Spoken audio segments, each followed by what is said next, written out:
এবিধ বেক্টেৰিয়া আছে যিবিধ বেক্টেৰিয়াই নিজৰ আকৃতি হলাই থাকিব পাৰে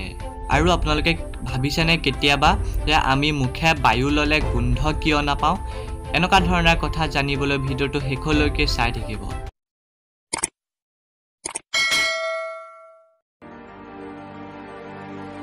আপোনালোকক একপি ফটো দেখাইছো ফটোকপি চাই লওক এই ফটোকপিত আপোনালোকে যেটো দেখিছে এটো এটা জেঠি হয় এই জেঠিটোৰ নাম হৈছে থৰ্নি ড্ৰেগন আগামিডে নামৰ এটা জেঠিৰ প্ৰজাতি আছে যাৰ পৰিয়ালৰ হয় এই থৰ্নি ড্ৰেগন নামৰ জেঠিৰ প্ৰজাতিটো এই জেঠিটোক আৰু মাউণ্টেন ডেভিল থৰ্নি লেজেণ্ড থৰ্নি ড্ৰেগন মলক নামে জনা যায় এই জেঠিৰ প্ৰজাতিটো বিশেষকৈ অষ্ট্ৰেলিয়াত পোৱা যায় ফেডোমিটাৰ নামৰ এটা যন্ত্ৰ আছে এই যন্ত্ৰৰ সহায়ত সমুদ্ৰৰ গভীৰতা জোখা হয়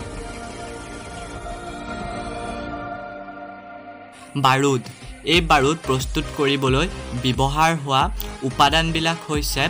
সালফাৰ পটাছিয়াম নাইট্ৰেট আৰু কাঠ আৰু কয়লাৰ গুড়ি এই উপাদানবিলাক মিক্স কৰি পেলাই বাৰুদ প্ৰস্তুত কৰা হয় নিজৰ আকৃতি হলাই থাকিব পৰা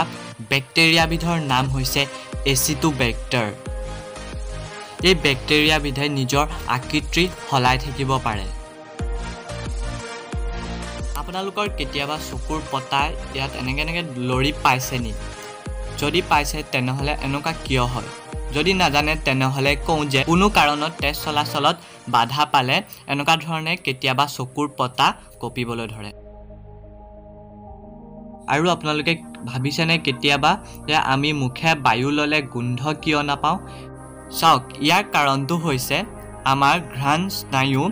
নাকত থাকে মুখত নাথাকে যি স্নায়ুৱে গোন্ধ চেঞ্জ কৰিব পাৰে সেই স্নায়ু আমাৰ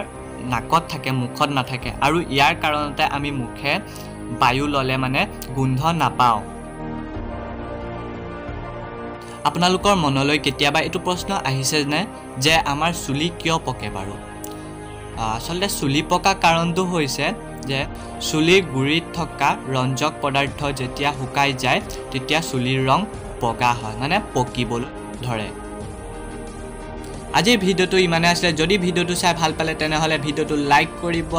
ভিডিওটো শেয়াৰ কৰিব কমেন্ট কৰিব আৰু লগতে চেনেলটো সাবস্ক্ৰাইব কৰি লব